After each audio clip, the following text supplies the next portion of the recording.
आज मैंने वह सब देखा जिसे देखने की मैं कल्पना भी नहीं कर सकती थी। कॉलेज से घर लौटते समय मुझे डैडी अपनी कार में एक बेहद खूबसूरत औरत के साथ बैठे दिखाई दिए। जिस अंदाज में वह औरत डैडी से बात कर रही थी, उसे देखकर कोई भी अंदाजा लगा सकता था कि वह डैडी के बेहद करीब थी।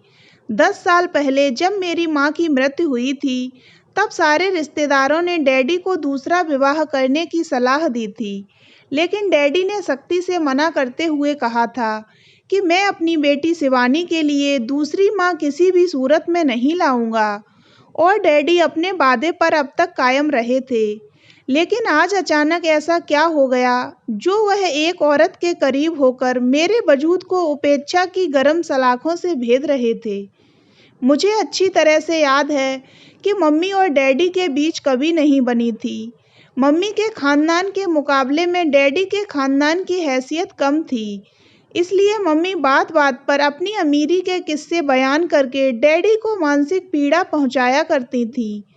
मेरी समझ में आज तक यह बात नहीं आई कि जब डैडी और मम्मी के विचार आपस में मिलते ही नहीं थे, तब डैडी ने उन्हें अपनी जीवन संगिनी क्यों बनाया था।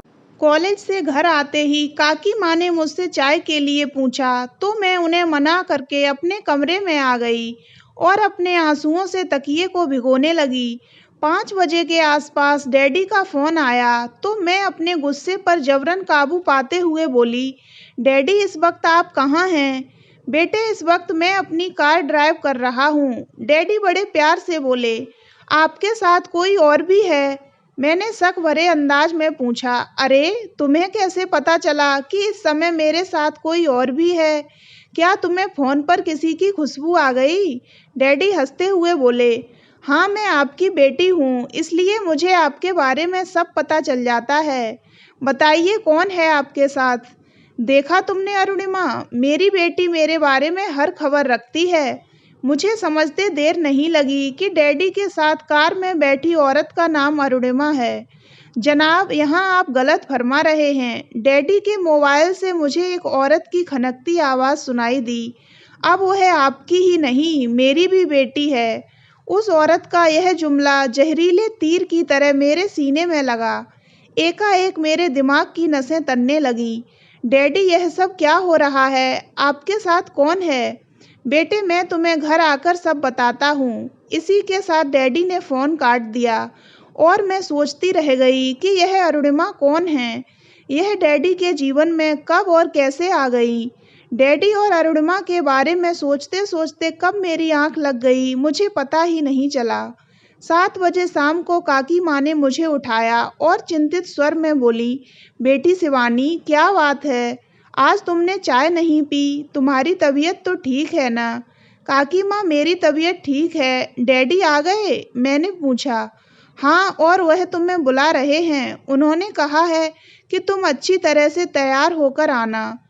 थोड़ी देर बाद मैं ड्राइंग रूम में आई तो मुझे सोफे पर वही औरत बैठी दिखाई दी, जिसे आज मैंने डैडी के साथ उनकी कार में देखा था।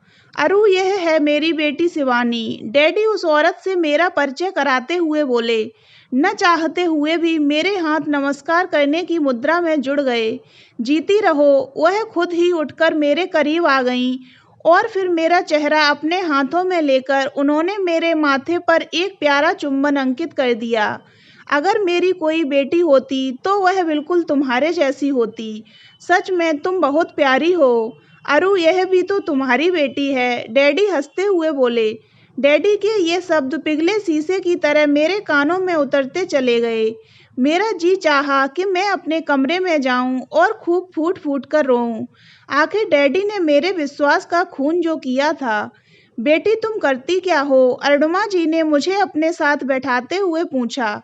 उस वक्त मेरी हालत बड़ी अजीब सी थी। जिस औरत से मुझे नफरत करनी चाहिए थी, वह औरत मेरे वजूद पर अपने आप छाती जा रही थी। मैं उन्हें अपनी पढ़ाई के बारे में बताने लगी। हम दोनों के बीच बहुत देर तक बातें हुईं। काकी माँ, देखो तो कौन आया है? डैडी ने काकी माँ को आवाज़ दी। मैं जानती हूँ कौन आया है। काकी माँ ने वहाँ चाय की ट्रे के साथ कदम रखा। अरे काकी माँ, आप? अरुणिमा उन्हें देखते ही खड़ी हो गई। चाय की ट्रे मेज पर रख काकी माँ उनकी तरफ बढ़ी। फिर दोनों प्यार से गले मिलीं तो मैं दोनों को उलझन भरी निगाहों से देखने लगी। अरुणिमा का इस घर से पूर्व में गहरा संबंध था, यह बात तो मैं समझ गई थी, लेकिन कोई सिरा मेरे हाथ में नहीं आ रहा था। काकी माँ, आप इन्हें जानती हैं? मैंने हैरत भरे स्वर में काकी माँ से पूछा।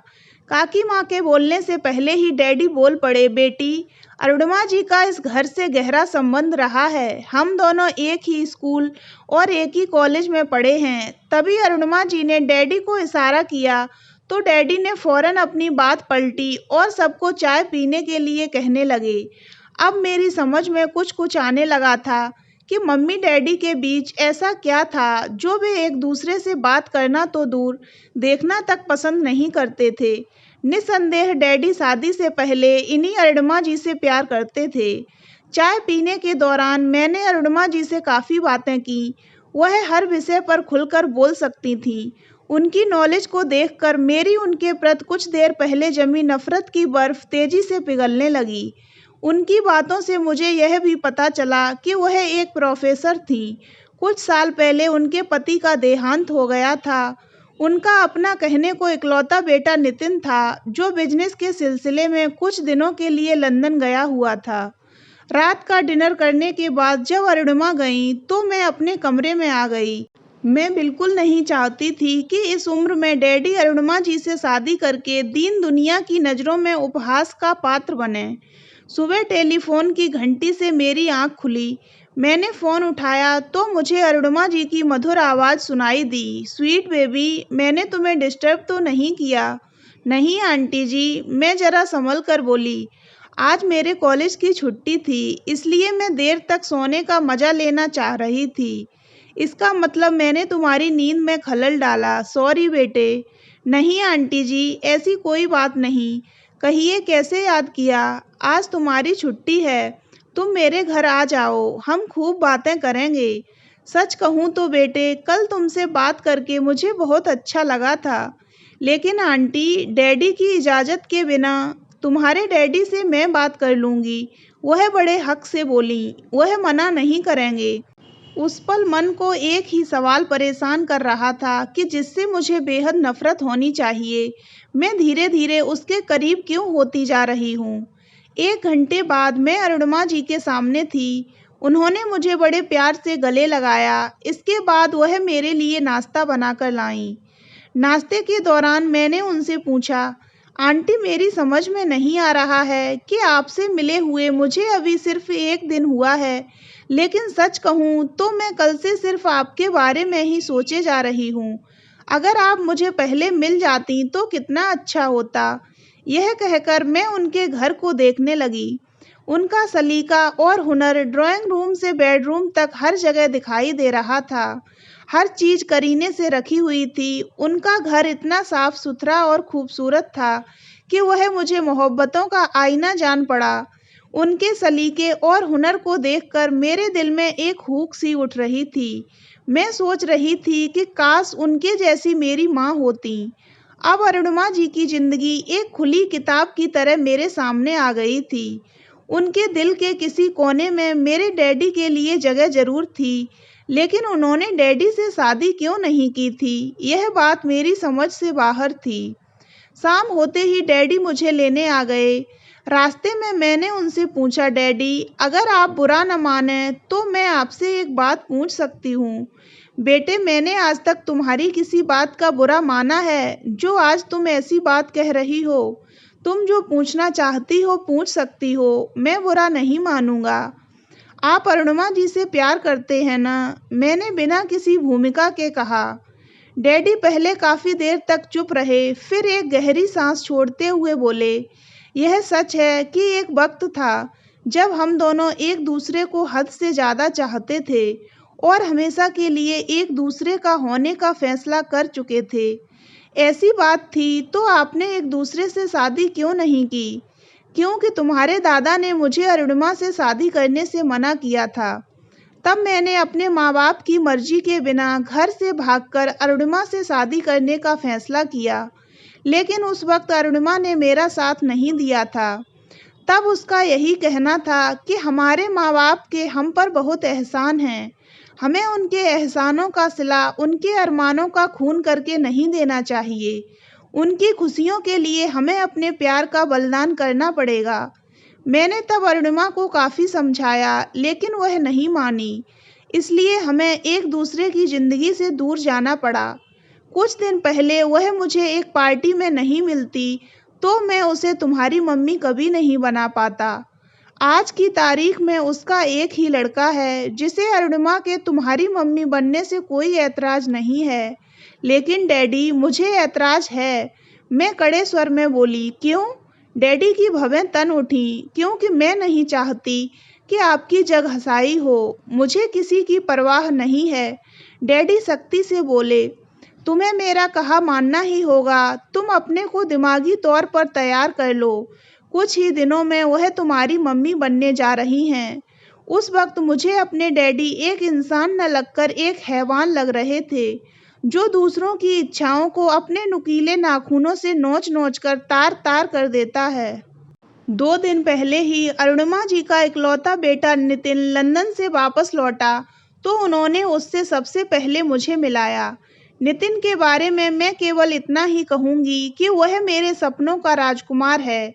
मैंने अपने जीवन साथी की जो कल्पना की थी, वह हूबहू नितिन जैसा ही था। कितनी अजीब बात है, जिस बाप को शादी की उम्र की दहलीज पर खड़ी अपनी औलाद के हाथ पीले करने के बारे में सोचना चाहिए, वह बाप अपने स्वार्थ के लिए अपनी औलाद की खुशियों का खून करके अपने सिर पर सेहरा बांधने की सोच रहा है। आज अरुणिमा जी खरीदारी के लिए मुझे अपने साथ ले गई थीं। मैं उनके साथ नहीं जाना चाहती थी, लेकिन डैडी के कहने पर मुझे उनके साथ जाना पड़ा। शॉपिंग के दौरान जब अरुणिमा जी ने एक नई नवेली दुल्हन के कपड़े और जेवर खरीदे, तो मुझे उनसे भी नफरत होने लगी थी। मैंने मन ही मन निश्चय कर अपनी डायरी में लिख दिया कि जिस दिन डैडी अपने माथे पर सेहरा बांधेंगे, उसी दिन इस घर से मेरी अर्थी उठेगी। आज मुझे अपने नसीब पर रोना आ रहा है और हंसना भी। रोना इस बात पर आ रहा है कि जो मैंने सोचा था वह हुआ नहीं, और जो मैंने नहीं सोचा था वह हो गया। यह बात मुझे पता चल गई थी कि डैडी को अरुणिमा आंटी को मेरी माँ बनाने का फैसला आने वाले 28 नवंबर को करना था, और यह विवाह बहुत सादगी से गिने चुने लोगों के बीच ही होना था। 28 नवंबर को सुबह होते ही मैंने खुदकुशी करने की पूरी तैयारी कर ली थी।